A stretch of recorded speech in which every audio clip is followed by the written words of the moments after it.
ang mga kwento ng pag-ibig, kwento ng buhay at kwento ng pag-asa dito sa Barangay Love Stories. Love Stories.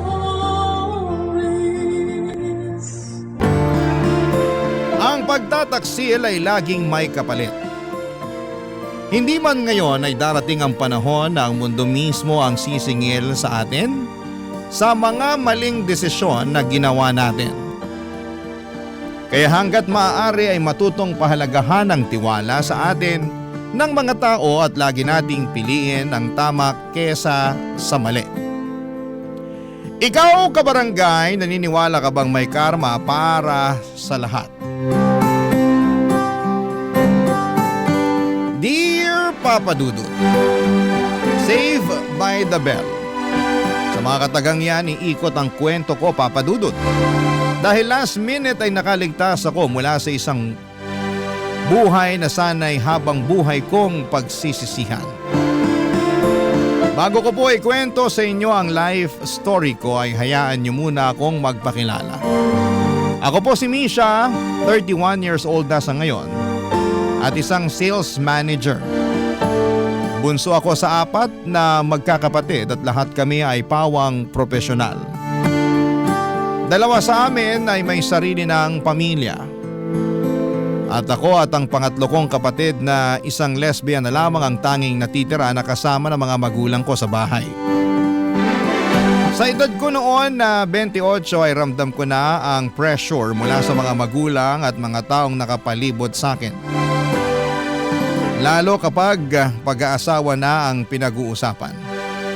Ako na lang kasi ang inaantay ng mga magulang ko na magkaroon ng anak kahit na noong mga time na yon ay marami na silang apo. Palibhasa ay puro babae kasi ang apo nila. Kaya umaasa silang ako ang makapagbibigay sa kanila ng lalaking apo. Ang totoo niyan ay hindi na po bago sa akin ang dating scene. May mga lalaki na rin naman akong nakadate at naging boyfriend kaso ni isa sa kanila ay walang nagtagal na relasyon.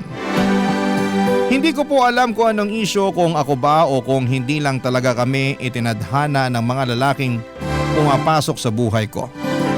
Dumating ako noon sa point na ako na mismo yung nag-give up. Minsan ay nakakapagod din kasing buksan ang buhay mo sa isang tao. Pagkatiwalaan mo ng buo at ibigay sa kanya ang buong puso mo. Tapos sa huli ay masisira lang naman pala ito.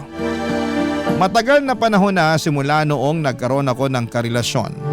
At yun ang laging pinapaalala sa akin ng kaibigan kong si Emmy, Papa Dudut.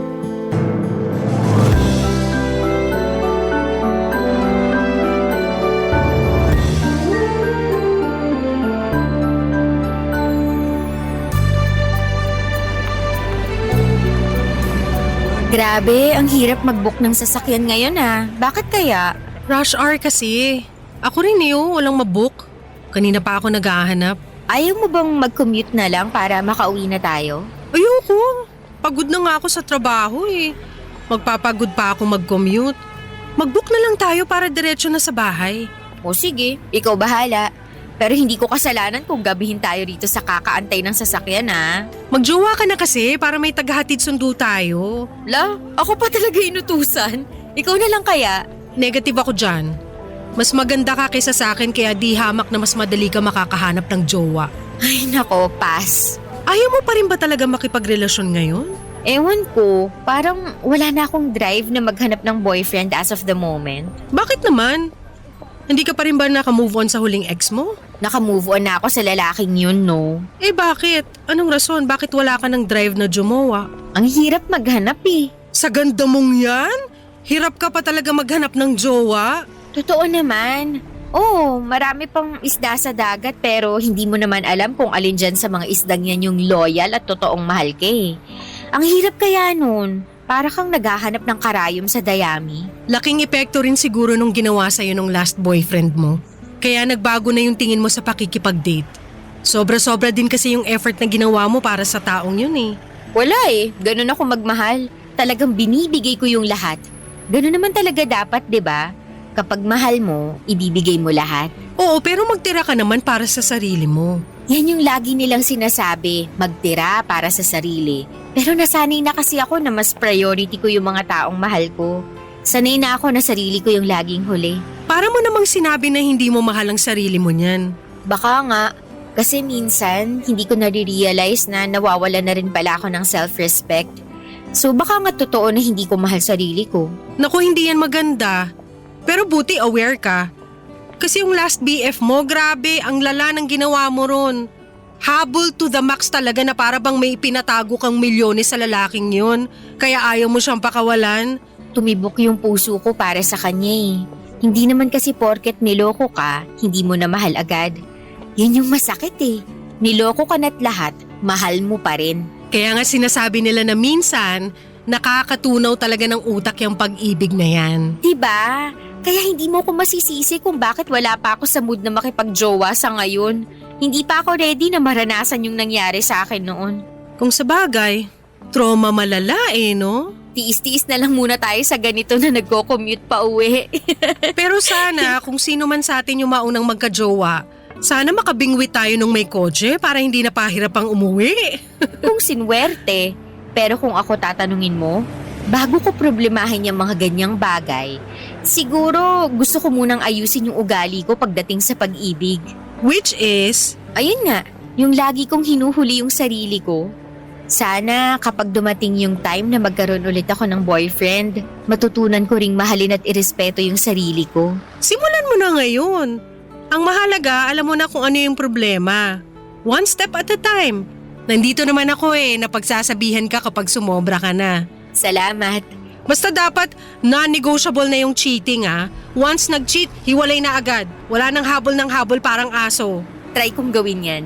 O sige, hanap ka na ng jowa para matry mo. Sira. O yan na, may nag-accept na sa booking ko. On the way na ba? Sabay na lang ako sa'yo. Oo, papunta na siya. Ayan, very good. Gusto ko na kasi mag-shower, sobrang lagkit ko na. Girl, same.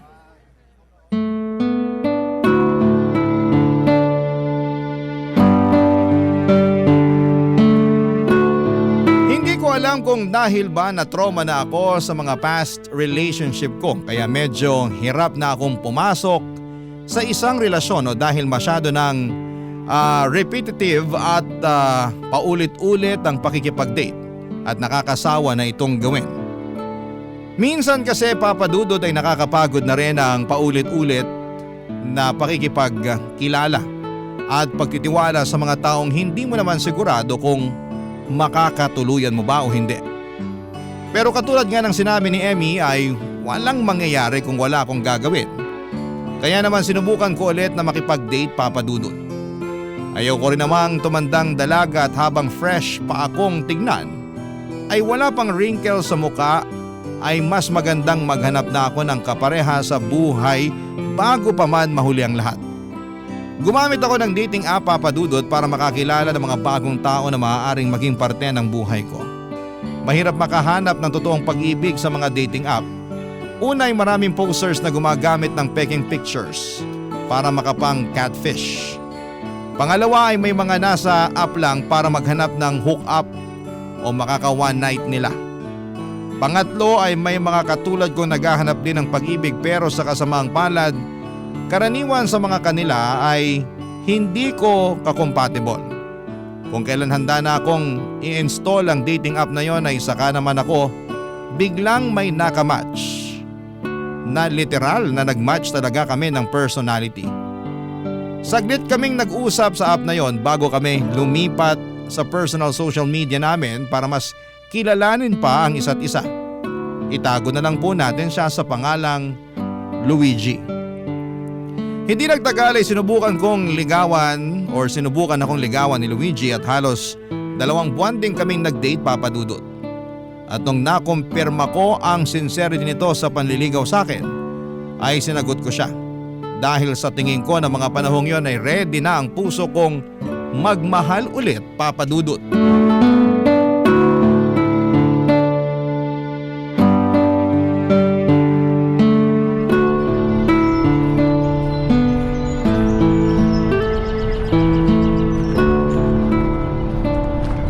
trabaho ngayon? Wala, pang-umaga na ako ulit eh. Bakit mo natanong? Wala naman. Gusto ko pa sana kasing maglakad-lakad eh. Ngayon ko lang kasi na-enjoy maglakad sa labas ng ganitong oras. Talaga? Bakit naman? Wala. Nakakatakot kayang maglakad ng mag-isa tuwing gabi. Baka mamaya ma-hold up pa ako. Eh ngayon, hindi ka natatakot? Hindi na kasi kasama naman kita. I feel safe at the moment kaya nai-enjoy ko tong ginagawa natin ngayon. Siguro naman masisave mo ako if ever ma-hold up tayo. Oo naman. Nag-taekwondo class kaya ako nung bata pa ako. Di nga, totoo? Oo, totoo. May free taekwondo class noon sa lugar namin. Sumali ako. Kahit papaano naman siguro marunong pa rin ako sumipa hanggang ngayon. So, bakit naman mas gusto mo maglakad? Ewan ko, nakaka-clear kasi ng utak yung naglalakad ka lang. Yung hindi ka nagmamadali, hindi mo alam kung saan ka pupunta. Romantic tingnan parang sa mga Korean novela. Sige, samahan kita maglakad. Kahit saan pa tayo mapunta. Pero sabihin mo lang kung pagod ka ng maglakad, baka mamaya di mo pala bet tong ginagawa natin. Hindi, okay lang naman. Mas gusto ko nga ito eh. May cardio na agad pagkatapos natin magsanggip kanina. Oo nga pala, nalimutan kong physically active ka pala. Kaya maganda pangangatawan mo eh. Hindi naman, sakto lang.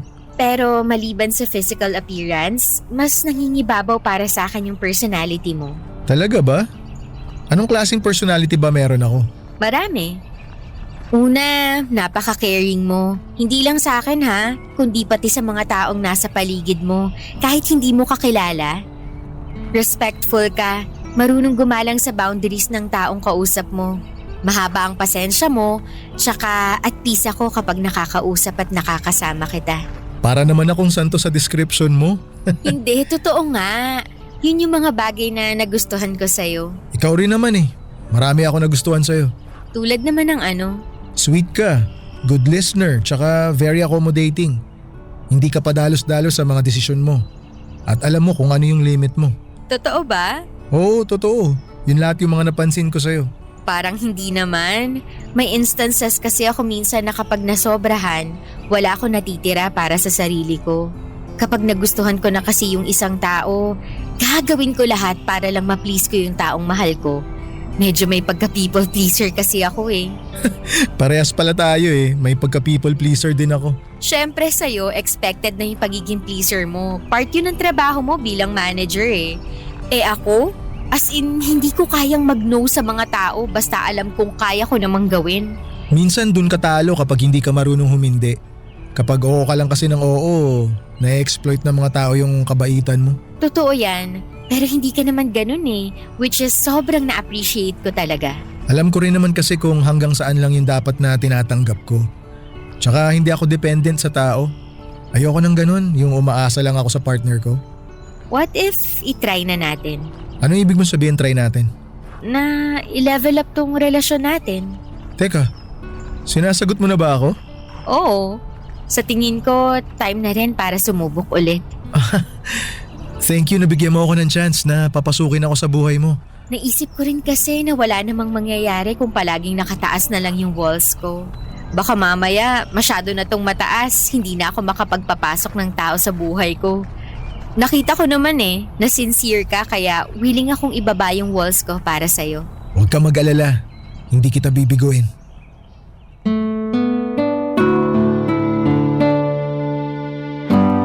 Papadudot manager sa isang fast food chain si Luigi Papadudot.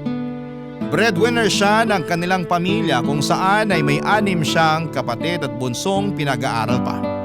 Dahil mula sa hirap ay very down to earth itong si Luigi. Marunong siyang umintindi ng sitwasyon at madali lamang siyang makisimpatya sa mga tao. Maganda ang hubog ng katawan nito at hindi siya nag-gym pero meron siyang healthy lifestyle. Kaya naman maganda ang pangangatawan niya. Wala rin siyang bisyo at ang tanging pinagkakabalahan lang niya sa buhay ay ang pagsali sa mga fun run at kung minsan ay umakyat ng bundok. Naging low-key lang kami ni Luigi sa mga unang buwan ng relasyon namin. Gusto ko kasi na masolo ko muna siya bilang boyfriend ko bago siya ipakilala sa publiko. Walang kaalam-alam noon ang mga kamag-anak ko. Pati na rin ang best friend kong si Emmy na taken na pala ako noon. After a month ay saka ako nagkaroon ng soft launching sa boyfriend ko. May mga pag-post na ako noon ng mga pictures namin ni Luigi kung saan ay nakatago ang mukha nito at hindi ko siya pinapangalanan. Nakakatuwa dahil parang naintriga ang mga kakilala ko dahil puro sila tanong kung sino ang lalaking kasama ko sa mga pictures ko sa Facebook. And after 3 months ay naging stable na ang relasyon namin ni Luigi. Nakapag-adjust na kami mula sa isa't isa at komportable na kami sa piling ng bawat isa. Kaya naman naisipan kong opisyal na siyang ipakilala sa pamilya ko. Una ko siyang ipinakilala kay Emmy para sana isorpresa ko ito. Pero sa halip na masorpresa, ako ang nagulat sa nalaman ko tungkol kay Luigi Papadudut. Barangay Love Stories. Barangay Love Stories. Papadudot, may fiesta doon sa lugar namin at nagtipon-tipon ng mga kamag-anak at ilang kaibigan ko sa bahay namin. Naisip ko na yun na ang best time para ipakilala ko si Luigi sa kanila. Sakto na off noon ni Luigi sa trabaho niya kaya nadala ko siya sa bahay. Katulad ng inaasahan ko ay nagulat ang lahat nang ipinakilala ko na si Luigi sa pamilya ko. Kahit na may pa-soft launch na ako noon sa Facebook, ay hindi nila inaasahan na makakabingwit ako ng boyfriend na mabait at may itsura. Hindi katulad ng mga nakaraang kong ex na katulad ng sabi ng kapatid ko ay hindi niya trip ang mukha. Sobrang saya nila para sa akin dahil matapos ang mahabang panahon ay binuksan ko ulit ang puso ko para sa panibagong pag-ibig. Kung nagulat ang lahat sa revelasyong ginawa ko ay mas nagulat naman si Emmy nung nakilala na niya kung sino ang boyfriend ko. Pagkatapos noon ay dinala ako ng kaibigan ko sa isang sulok at siya naman ang may kinumpisal sa akin. Tinanong niya sa akin kung paano kami nagkakilala ni Luigi at nung nakwento ko ang history naming dalawa ay inamin ni Emmy na minsan na palang nanligaw sa kanya si Luigi. Sa parehong dating app din sila nagkakilala pero dahil hindi sila compatible ay ginost ni Emmy si Luigi.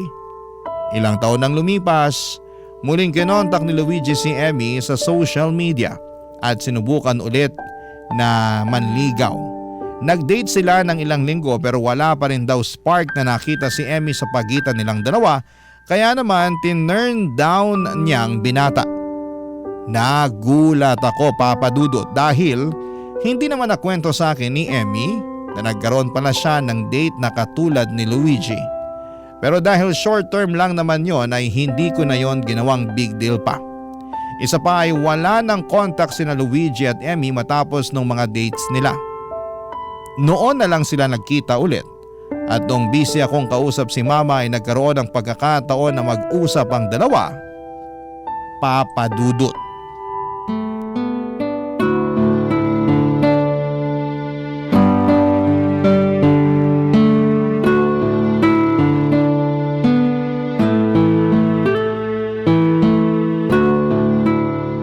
Kumusta ka na? Naalala mo pa ba ako? Ikaw nga yung dapat kong tanungin yan eh. Nagulat ako na naaalala mo pa pala ako. Paminsan-minsan nakikita ko yung mga post mo sa Facebook. Kapag dumadaan yung mga picture mo sa feed ko, naaalala ko na, ito yung nanligaw sa akin noon. Yung binasted mo. Grabe naman, hanggang ngayon hindi ka pa rin makamove on. Na-insecure ako nun eh. Nung ginost mo ako, tinanong ko pa yung sarili ko kung pangit ba ako. Hala, hindi naman sa ganun. Hindi lang talaga ako ready sa relationship noong mga panahong yun. Tsaka hello, pandemic kaya nun. Pero okay lang. Hindi ka naman required na gustuin yung mga taong nagkakagusto sa'yo eh. So, kumusta ka naman? May boyfriend ka na ba ngayon? Wala pa rin. Hanggang ngayon wala pa rin? Until now, hindi pa rin ako ready eh. Talaga ba? Ilang taong ka nang hindi ready ah. May inaantay ka ba? Wala naman. Or baka meron, hindi ko lang alam. Wala akong makita na compatible sa ugali ko eh. Tsaka hindi naman ako nagmamadali. Nai-enjoy ko pa rin naman pagiging single ko kahit papano. Ah, okay. Yun ang mahalaga, at least masaya ka kahit single ka. Oo naman. Hindi naman porket single ibig sabihin malungkot ka na eh. Marami pa namang ibang bagay dyan na nagpapasaya sa akin. Tulad ng? Kaibigan, family. family, matcha, fries, pizza. Kanya-kanyang trip talaga no? Basta kung saan tayo masaya, dun tayo. Correct. Pero in fairness laki na ng pinagbago mo. Parang wala naman ako masyadong pinagbago. In terms of physical appearance, sobrang nagbago ka. I mean, hindi naman tayo close. Kaya hindi ko alam kung may pagbabago sa personality mo. Pero sa itsura, malaking nagbago simula nung huli tayo nagkita. Nag-focus kasi ako sa katawan ko noong mga nakaraang taon Nakakatuwa na malaman na may improvement naman pala ako kahit papano. Anong kahit papano? Malaki ka mo. Nagji-gym ka ba? Hindi, more on outdoor activities ako. Running, mountain climbing, nagbabike ako minsan, tsaka calisthenics. Noong mga nakaraang taon, simula nung nakagraduate yung bunso namin, nagkaroon na ako ng oras para sa sarili ko. Okay. Kita naman yung outcome Mas defined na yung features mo ngayon, especially sa mukha. Na-highlight yung panga at saka yung cheekbones mo. Salamat. Ikaw din naman, mas gumanda Asus, bola. Huwag nga ako. Di ako nang bubola, totoo. Mas gumanda ka nga ngayon. Ay naku, tigilan mo ako. Basta masaya ako para sa inyo ni Misha. Mas lalo na sa kaibigan kong yon kasi finally, nagkaroon ulit siya ng time para sa love life niya. Nagulat nga ako na magkaibigan pala kayo. Small world, no? Oo nga Napakalaking coincidence nun. Ako naman masaya ako na nagkita tayo ulit. Ako rin. Congratulations sa inyong dalawa. Sa wakas nahanap mo na rin yung para sa'yo. Hindi ka natatambay sa mga dating app. Oo nga Sana mag-work. Mag-work yan kung i-work out nyo yung relationship nyong dalawa. Basta huwag ka mag-a-attempt na lokohin yung kaibigan ko. Kasi ako talaga makakatapat mo. Huwag kang mag-alala, hindi ko gagawin yun kay Misha. Iba pa naman ako magalit. Sobrang soft kasi ni Misha Minsan okay lang sa kanya yung kahit nasasaktan na siya basta ang gusto niya, hindi siya nakakasakit ng damdamin. Nabanggit nga niya sa akin na people pleaser daw siya. Pero sigurado ako na hindi ko hahayaang humantong kami sa point na iti-take for granted ko siya. Dapat lang. Minsan kasi kulang sa initiative si Misha lalo na pagdating sa sarili niya. Hindi niya alam kung kailan dapat tumigil kapag sobra na. Huwag kang mag-alala, ako nang bahala sa kaibigan mo. Patutunayan ko sa kanya na napunta siya sa tamang tao. Ay, ang sweet naman. O siya, pumasok na tayo. Baka kanina ka pa hinahanap ng girlfriend mo. Sige, mauna ka na. Magpapahangin lang ako saglit dito sa labas. Medyo overwhelming kasi yung mga tao sa loob Gusto mo ba tawagin ko si Misha para samahan ka rito sa labas? Huwag na. Susunod din naman ako agad sa loob. Okay, sige. Maiwan na kita. Pasok na ako. Very supportive si Emmy sa naging relasyon namin ni Luigi. Hindi perpekto ang naging takbo ng relasyon namin, Papa Dudut.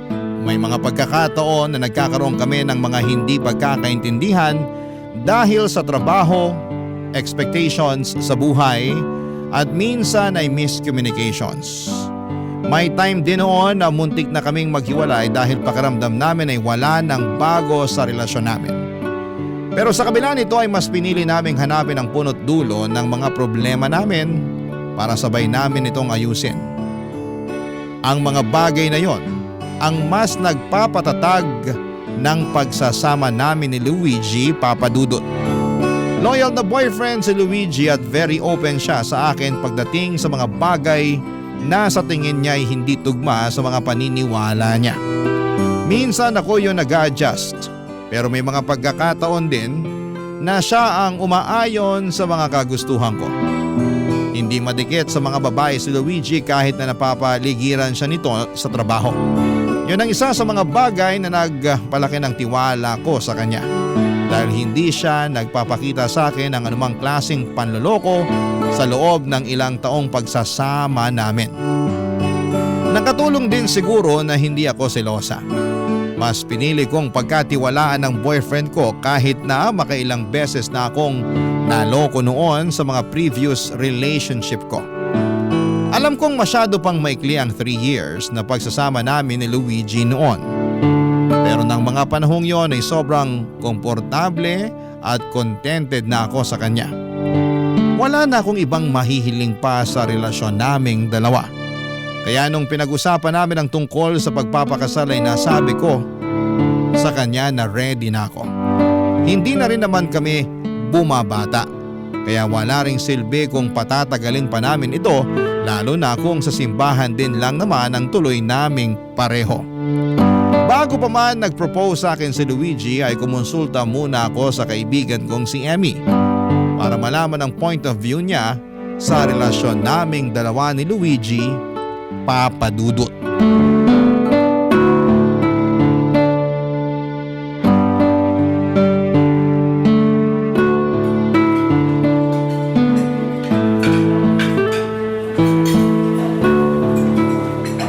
In fairness, ang tagal ko na rin hindi nakakatikim ng bibimbap ha. Nakakabusog nga eh. Hindi pa ako nangangalahati pero parang puno na tong tiyan ko. Pero nag-iba yung lasa ng bibimbap nila rito, no? Hindi na katulad ng dati. Nagtitipid na kasi. Pati nga serving, kumonti eh. Pansin ko rin. Pero kahit ganun, madami pa rin namang pumipila sa kainan na to. Koreanong hilaw kasi karamihan sa mga Pinoy. Kaya kahit mahal yung pagkain, gora pa rin sila. Tingnan mo nga yung mga samgyupsalan dito. Hindi na uubusan ng customer kahit pagkamahal-mahal. Sinabi mo pa. Ibang-iba kasi yung cuisine nila kumpara sa Pinoy. Maganda rin namang itry yung ibang culture. Maiba tayo. Feeling ko, any day now, magpo-propose na sa akin si Luigi. Hindi nga. Talaga? Paano mo naman nasabi? Pansin ko lang sa mga galawan niya. May isang instance pa na nahuli ko siyang nanonood ng mga proposal videos online. Hindi ko sure, baka nga nag-a-assume lang ako. Ewan ko. Nag-usap na ba kayo tungkol sa pagpapakasal? May one time na napag-usapan na namin yung tungkol doon. Parang randomly, napunta lang bigla sa kasal yung topic namin, tapos ayun. Wala naman siyang sinabi or tinanong if handa ka na magpakasal? Natanong niya na sa akin yun. O anong sagot mo? Sabi ko, feeling ko ready naman na ako. Nasa tamang edad na rin kami para magkapamilya eh. Pero hindi ba masyadong maaga? 3 years pa lang kayo ah. Wala naman yan sa tagal ng pagsasama eh. Kung committed na talaga kayo sa isa't isa, 3 years man yan o 10 years, kung sa kasal din lang naman mauuwi ang lahat, ba't hindi pa natin gawin ngayon, di ba? Ay, may point ka. Oo nga. Pero hindi rin kasi biro ang kasal, lalo na't wala pang divorce dito sa Pilipinas. May annulment nga, mahal naman. Maganda yung pag-isipan niyo muna bago kayo sumabak sa ganyang kalaking desisyon. Tandaan mo, nasa huli ang pagsisisi. Bakit? Sa tingin mo ba hindi kami magtatagal ni Luigi? Hindi naman sa ganon. Tsaka wala akong karapatang mag-comment tungkol dyan kasi wala naman akong alam sa pagsasama niyo eh. Kayo mismo ang makakapagsabi niyan. Parang magkapareho naman kami ng iniisip eh. Maging siya naman, ready na raw magpakasal kung sakali. Eh kung pareho naman pala kayong sure, why not? Desisyon niya namang dalawa yan eh. Nakakaloka. Parang kailan lang nag-uusap tayo tungkol sa love life na yan. Tapos ngayon, ikakasal ka na. Gaga, hindi pa sure. Hindi pa nga nagpo-propose si Luigi eh. Gut feeling ko pa lang yun. Kahit na. Congratulations in advance pa rin. Basta, alam mo na wala ka ng ibang pipiliing maid of honor kundi ako lang Syempre naman. Alam mo nakakatuwa. Kasi despite sa naging history namin ni Luigi, hindi naging issue yun sa inyong dalawa. Hindi naman naging kayo eh. Tsaka hello, ikaw mismo nang busted sa tao, kaya alam kong hindi mo siya bet. Na siyang tunay naman. Tsaka wala na sa akin yung interest na Luigi. Nasa iyo na kaya wag mo nang problemahin yung nakaraan namin. Kung tutuusin, wala naman talaga kaming nakaraan. Ginost ko nga, 'di ba? Hindi ko naman pinoproblema yan actually. Natuwa nga ako na inamin nyo agad na may history pala kayo. Tsaka isa pa, nakita ko naman the previous years kung gano'n nyo nire-respeto yung boundary ng isa't isa, pati na rin yung sa akin. Nasa respeto lang talaga yan sa tao. Marunong akong dumistansya lalo na kapag feeling ko medyo uncomfortable na yung sitwasyon. Kinakabahan ako. Bakit naman? Parang lagi na akong on edge ngayon eh. Lalo na't alam ko na baka mag-propose sa akin si Luigi anytime. Alam mo namang hindi ako mahilig sa mga surprises eh. Alam mo, enjoyin mo na lang yung moment kesa i-overthink mo. Kahit naman anong mangyari, alam naman natin kung anong kalalabasan ng proposal eh. Unless, nagdadalawang isip ka. Hindi naman ako nagdadalawang isip. Hindi ko lang alam kung anong magiging reaction ko once na nag-propose na nga si Luigi. Basta be natural. Huwag mo na yung isipin masyado. Baka mamaya maging scripted pa yung reaksyon mo. Masasayang lang effort ni Luigi. Ay nako, wag na nga nating pag-usapan yan. Nagkaka-anxiety ako eh. Imbis na ma-excite, mas lalo pa akong kinakabahan. Sige na nga, change topic na tayo. Hindi naman ako nagmamadaling magpakasal. Okay lang sa akin maghintay pa ng ilang taon pero ng mga panahong yon. Alam kong anumang araw ay magpo-propose na talaga sa akin si Luigi. Kapansin-pansin na kasi sa mga galawan nitong may tinatago siya. Kaya naman araw-araw ay nag-expect na rin ako noon na anumang oras ay bibigyan na ako ni Luigi ng singsing. Hindi rin naman nagtagal ang proposal na inaabangan ko.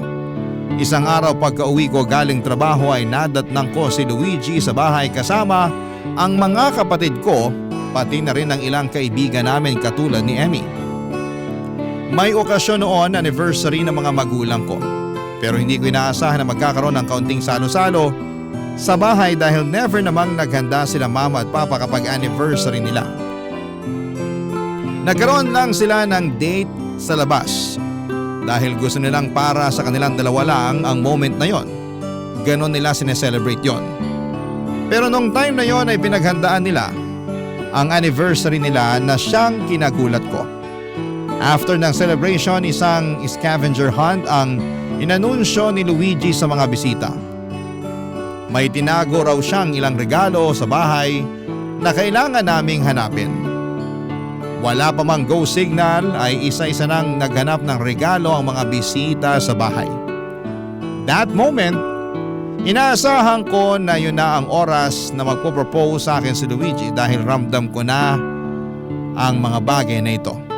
Habang naghahanap, sa kusina ay itinuro ako ni Emmy sa ilalim ng lababo. May nakita raw siyang box doon na may nakalagay na pangalan ko.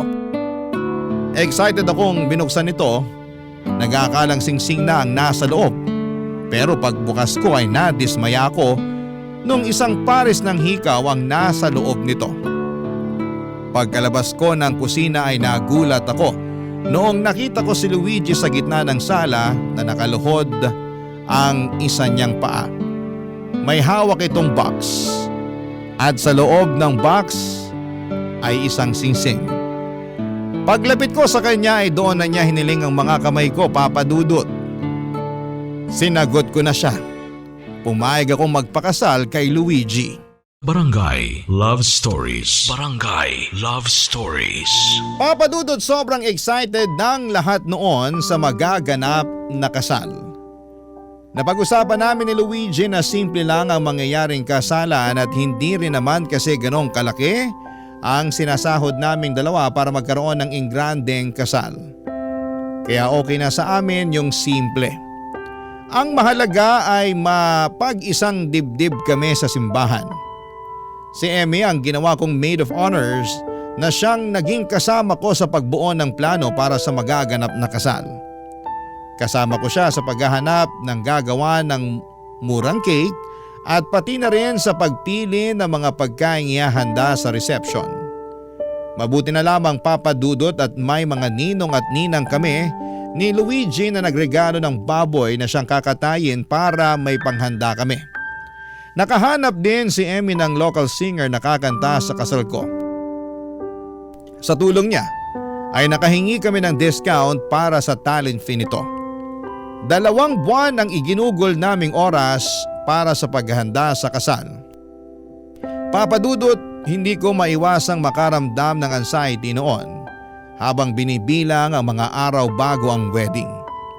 Isang malaking desisyon kasi ang pagpapakasal at araw-araw kong ipinapanalangin noon na sana'y tama ang desisyon na gagawin ko. Hindi naman sa pinagdududahan ko ang fiancé ko ng mga panahong yon. May mga pagkakataon lang na makakaramdam ka ng takot sa mga malalaking bagay kung saan ay marirealize mong magbabago na pala ang buhay mo.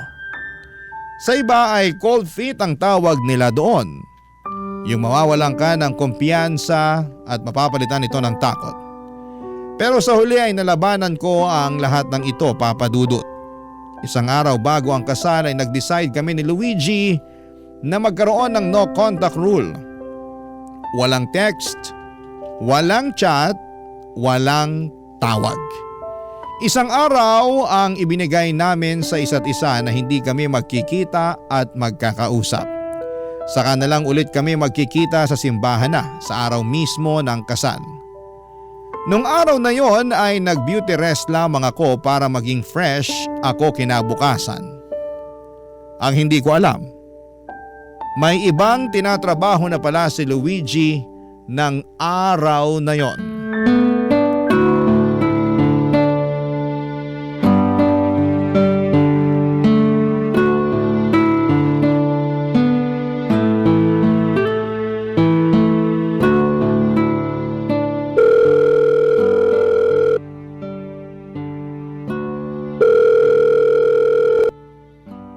Hello, Emmy. Napatawag ka. Oh, gising ka pa pala. Akala ko tulog ka na. Hindi ka kasi nag-reply sa message ko eh. Nanonood ako eh. Pasensya na. Ba't gising ka pa? Late na oh. Hindi ako makatulog. Bakit naman? Kinakabahan ka para bukas. Medyo, pero mas excited ako kaysa kabado. Anong meron? Ba't ka nga pala napatawag ng gantong oras? Hindi rin ako makatulog eh. Bakit? Kinakabahan ka rin? Hindi. May ibang tumatakbo sa isip ko ngayon. Ano naman yun? Luigi, sure ka na ba talaga bukas? Anong ibig mo sabihin? Ikakasal na kayo ni Misha. Alam mo naman ibig sabihin nun, di ba? Ay, oo alam ko. Yun naman talaga yung usapan natin eh, di ba? Kapag ikakasal na kami ni Misha, titigil na tayo sa ginagawa natin. Hanggang dito na lang ba talaga tayo? Ay paliwanag ko naman ng maayos sa iyo yung sitwasyon natin, di ba? Kung ano man yung meron tayo, panandalian lang yun. Alam ko. Alam ko naman yun eh. Pero napapaisip lang ako. Parang hindi ko pa kayang itigil tong ginagawa natin. Ayoko pa. Ako rin naman ayoko pa pero kailangan na. Mahal ko si Misha at hindi na natin pwedeng ipagpatuloy itong ginagawa natin. Hantang ako kasi. Hindi ko alam kung bakit hindi na lang kita sinagot noon. Alam mo, sobrang laki ng pagsisisi ko na pinakawalang kita noon. Kasi siguro hindi lang talaga tayo para sa isa't isa. Kung hindi tayo para sa isa't isa, bakit tayo nagkaroon ng ganitong relasyon ngayon? Bakit natin to ginagawa sa likod ni Misha? Hindi ko alam. Siguro dahil may sarili-sarili tayong pangangailangan na tayo lang ang makakapagbigay. Hindi ko alam, Emmy. Paano yan? Kapag ikinasal na kayo ni Misha, hindi mo na makukuha sa akin yung pangangailangan na sinasabi mo. Kaya ko naman tumbasan ng ibang bagay yung pangangailangan kong yun eh. Katulad nga ng sabi ko sa'yo, kung ano man yung meron tayo ngayon, alam nating pareho na hindi yun magtatagal. May chance ka pa para magbago ang isip mo. Ako na lang, please. Ay, sorry Emmy. Pero iba si Misha eh. May isang bagay na meron siya na wala ka. Yun yung pagmamahal ko sa kanya. Sana pala hindi na lang ako pumatol sa'yo. Sana pinigilan ko na lang yung sarili ko kung alam ko lang na ganito pala yung mararamdaman ko para sa'yo. I'm sorry. Hindi pa kita kayang bitawan eh. Hindi ko talaga kaya. Isipin mo na lang si Misha. Anong mararamdaman niya kapag nalaman niya tong ginagawa natin? Mas maganda na itigil na natin to bago pa niya malaman yung totoo. Nakakakonsensya na inaahas ko ang sarili kong kaibigan pero ano magagawa ko kung nahulog na ako sa'yo? Sorry pero hindi talaga pwede. Paano ngayon kita aalisin sa isip ko? Ang hirap nun, Luigi. Na palagi kitang makikitang may kasamang iba. Best friend ko pa. Hindi rin naman kita makakalimutan eh. Lalo na maraming gabi rin yung pinagsaluhan natin. Teka, gusto mo ba puntaan kita ngayon? Ah? Ngayon? Pero anong oras na? Hindi rin naman ako makatulog eh. Magkita tayo. One last time kung gusto mo. Ano to? For closure, ganon? Pagbigyan lang natin yung mga sarili natin. Kahit sa huling pagkakataon. One last time? Oo. Ayaw mo ba? Sige, aantayin kita rito. Pero wag dito sa bahay. Hanap tayo ng ibang lugar. Sige, ako nang bahala dyan. Magpapalit lang ako ng damit. Yung motor na gagamitin ko para mas mabilis. Okay. Mag-ingat ka. Bigyan mo lang ako ng 30 minutes, nandyan na ako. Sige. See you. See you. Nang gabing yon, Papa Dudut, ay wala akong kamalay-malay na may milagro na palang nangyayari sa pagitan ng groom ko at ng sarili kong maid of honor. Ang lalaki mapapangasawa ko at ang best friend ko ay magkasamang nagsasaya bago ang mismong kasal namin. Habang mahimbing akong natutulog sa 10 oras ng gabi, isang tawag ang natanggap ko mula kay Luigi, pero sa halip na si Luigi ang nasa likod ng tawag ay boses ito ng babae. Nagpakilala siya bilang nurse sa isang ospital at ibinalita niya sa akin na nasangkot daw sa aksidente si Luigi. Biglang nagising ang buong diwa ko na mga oras na yon, Papa Dudut. Dali-dali akong nagpalit ng damit at kasama ang mga magulang at kapatid ko ay pinuntahan namin sa ospital kung saan itinakbo si Luigi. Pagkarating sa ospital ay kasalukuyang nasa OR si Luigi. Ang kwento ng pulis na nakausap namin ay naaksidente raw si Luigi sa motor. Sa sobrang lala ng aksidente ay nabali ang kaliwang paa nito, dahilan kung bakit kasalukuyan siyang inooperahan. Sobrang nag-worry ako sa kalagayan ng mapapangasawa ko, pero nalito ako sa mga sumunod na mga sinabi sa akin ng pulis. Malungkot kasi nitong ibinalita na ang angkas nito ay diniklarang dead on arrival. Bago pa man ako makapagtanong kung sino ang tinutukoy nitong angkas ni Luigi ay nabaling ang atensyon ko sa grupo ng mga taong nag-iiyakan. Lumubog ang puso ko noong nakilala ko kung sino ang mga ito, walang iba kundi ang pamilya ni Emmy, Papa Dudut. Noong oras na yon ay hindi ko na kailangang tanungin pa kung sino ang kasamang na aksidente ni Luigi. Bigla na lamang nag-flashback sa isipan ko ang confession sa akin noon ni Emmy na minsan na siyang niligawan ni Luigi.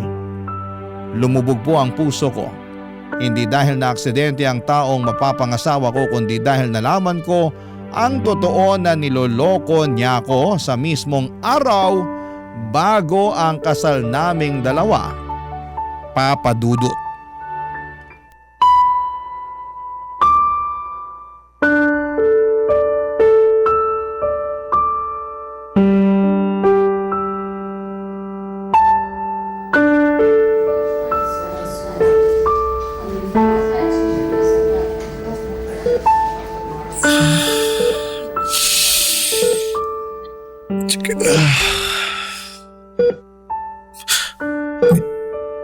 Misha, Kumusta ka na? Anong nararamdaman mo? hindi ko pa rin magalaw tong paa ko. Ano ba kasing ginagawa mo sa labas ng ganong oras? Bakit ka pa lumabas? Alam mong ikakasal na tayo kinabukasan. Hindi kasi ako makatulog kaya naisip ko na magpahangin muna. Hindi ko naman akalain na maaaksidente ako Ako rin, hindi ko rin in-expect yung nangyari. Sobra. I'm sorry, Misha. Sorry dahil na-aksidente ka at cancelled yung kasal? O may iba pang ibig sabihin yung sorry mo? Anong ibig mong sabihin? Ito na yung chance mo para sabihin yung totoo, Luigi. Sa'yo ko mismo gusto malaman ang totoo, kaya please, sabihin mo na kung ano yung totoong nangyari sa'yo kagabi. Iyon nga, lumabas ako para magpahangin tapos… Hindi yun yung nangyari. Kulang-kulang yung kwento mo. Hindi kita magets. Alam ko na ang totoo. Hindi mo na kailangang magsinungaling dahil lahat-lahat alam ko na. Gusto ko lang tong marinig mula sa'yo. Misha… Bakit? Bakit, Luigi? Para saan? Bakit mo ginawa sa akin yun? Nagkita lang kami ni Emmy kasi pareho kami hindi makatulog. Nag-stroll lang kaming dalawa. Tama na, please. Tumigil ka na sa pagsisinungaling. Alam ko kung anong nangyari.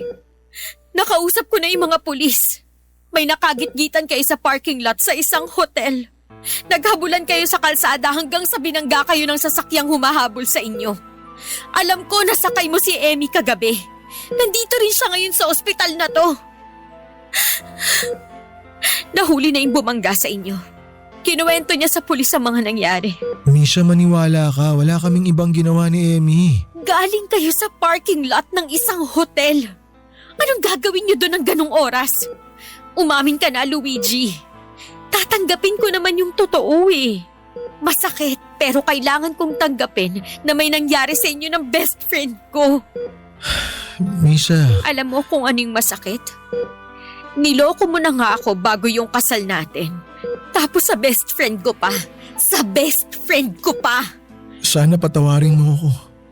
Isang beses lang naman nangyari yun eh. Maniwala ka sa akin. Kahit isang beses pa yan, hindi nun mapagtatakpan ng katotohanan na niloko niyo akong dalawa. Hindi na talaga mauulit yun, please. Patawarin mo ako, Misha. Kahit itanong mo pa kay Emmy, hindi na mauulit yung nangyari. Hindi na talaga mauulit yung bagay na yun kasi wala na si Emmy. Ha? Anong pinagsasabi mo? Paano wala na si Emmy? Patay na siya. Nagulungan siya ng sasakyang humabol sa inyo. Dead on arrival, sabi ng mga pulis. Patay na si Emmy? Alam mo, may isang bagay na laging sinasabi sa akin si Emmy nung nabubuhay pa siya. Mahalin ko raw sarili ko. Dapat matuto daw akong umalis sa isang sitwasyon kung sarili ko na yung nasasaktan. Susundin ko yung mga sinabi niyang yun. Aalis na ako sa relasyong to. Tapos na ako sa paghahabol. Tapos na ako sa pagbibigay ng second chances. Sinira mo na yung tiwala ko. Kaya pagkatapos ng araw na to, wala ka nang maririnig pa mula sa akin. Misha naman, paano yung kasal natin? Ang dami na nating nagastos para sa kasal. Yun talaga yung pinoproblema mo? Yung gastos? Hindi yung panloloko na ginawa mo? Hindi yung fact na patay na si Emmy dahil na-disgrasya kayong dalawa pagkatapos niyo akong lokohin sa mismong gabi bago ang kasal natin? Ang nasa isip mo ngayon yung gastos sa kasal? Wow! Ibang klase! Eh di magpakasal ka mag-isa mo para hindi masayang yung gastos. Magpagaling ka dyan para makapunta ka mag-isa sa kasal mo. Eh hindi yun ang ibig kong sabihin. Please, Misha, hayaan mo muna ako mag-explain. Sobra yung tiwalang binibigay ko sa'yo. Akala ko iba ka. Akala ko ikaw na eh. Hindi mo lang ako sinaktan sa araw mismo ng kasal natin. Sinira mo pa yung pagkakaibigan namin ng best friend ko. Kahit patawarin pa kita sa ginawa mo, iba na ang tingin ko sa'yo, Luigi. Kaya, wala na. Wala na to. Hindi na natin maisasalba tong relasyon natin. Salamat pero ito na yung huling araw na makikita mo ko.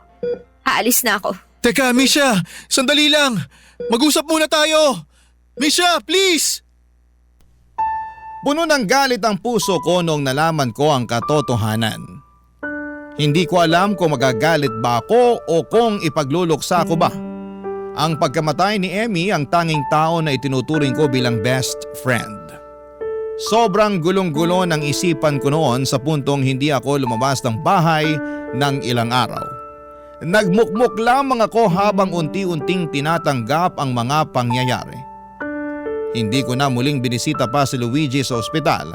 Ang huling balita ko sa kanya ay naputulan na raw siya ng paa dahil nagkaroon ng komplikasyon ang nabali nitong paa matapos maimpeksyon. Sa kabilang banda ay hindi ko nagawang dumalaw sa burol ni Emmy dahil na rin sa tampo at galit. Alam kong hindi magandang magalit sa taong namayapa na pero sobrang sariwa pa kasi ang sakit na nararamdaman ko noon. Ilang linggo ang pinalipas ko bago ako nagkaroon ng lakas na dalawin si Emmy sa sementeryo. Naisip ko na kahit papaano, kahit nagawa niya akong lukohin, ay marami pa rin siyang mga magagandang bagay na nagawa sa buhay ko. Doon din ay sinubukan ko siyang patawarin, papadudot. Sa hindi mabilang na pagkakataon ay muli na namang nawasak ang puso ko. Pero mas tatanggapin ko na lamang ito kesa natuloy ang kasal ko sa isang lalaking hindi ko alam na niloloko na pala ko. Kaya tunay na ang buhay ko ay save by the bell. Kung hindi nangyari ang aksidente ay hindi ako maliligtas sa isa sanang pamilya na nagsimula sa panloloko.